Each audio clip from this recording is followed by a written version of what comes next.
가계부채 총액이 1,257조 원을 돌파하고 상반기에만 54조 원이 증가하는 등 기존의 금융대책만으로는 감당하기 어려운 수준이 됐는데요. 일각에서는 정부가 가계부채 대책을 새로 내놓은 것이 지난번 내놓은 가계부채 관리 대책이 반쪽짜리였음을 인정하는 것이라는 비판의 목소리도 나오고 있습니다. 김성훈 기자가 보도합니다. 가계신용잔액이 1,257조 원을 넘어서며 2002년 통계 시작 이래 최대치를 기록했습니다. 정부가 올해 2월부터 대출 심사를 강화하는 여신심사 가이드라인을 시행하고 지난 5월부터는 전국적으로 확대 실시했지만 가계부채는 오히려 1분기보다 33조 6천억 원 늘었습니다.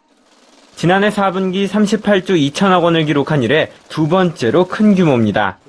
특히 새마을금고, 농협, 신용협동조합, 저축은행 등 제2금융권의 가계대출은 2분기 말 266조 6천억 원으로 1분기 말보다 10조 4천억 원이 늘어나며 분기 기준 사상 최대의 증가폭을 기록했습니다. 대출 심사 강화로 은행 대출을 받기 어렵게 된 가계가 상대적으로 대출 금리가 높은 제2금융권에 몰려 풍선 효과가 나타난 것으로 분석됩니다. 2금융권 외 다른 곳에서도 풍선 효과는 나타났습니다. 신규 분양시장 활황과 맞물려 여신심사 가이드라인의 적용을 받지 않는 집단대출에 가계대출 수요가 쏠린 겁니다.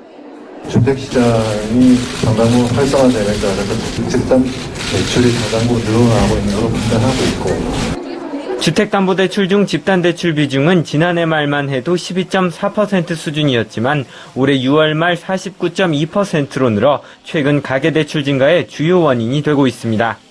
그동안 정부의 대응에도 불구하고 가계부채 증가세는 되려 거세졌고 이번 관리 방안에서도 분양권 전매 제한 등 가계부채 제어를 위한 핵심 정책은 빠졌다는 평가가 나오면서 가계부채에 대한 우려와 논란은 계속될 것으로 보입니다.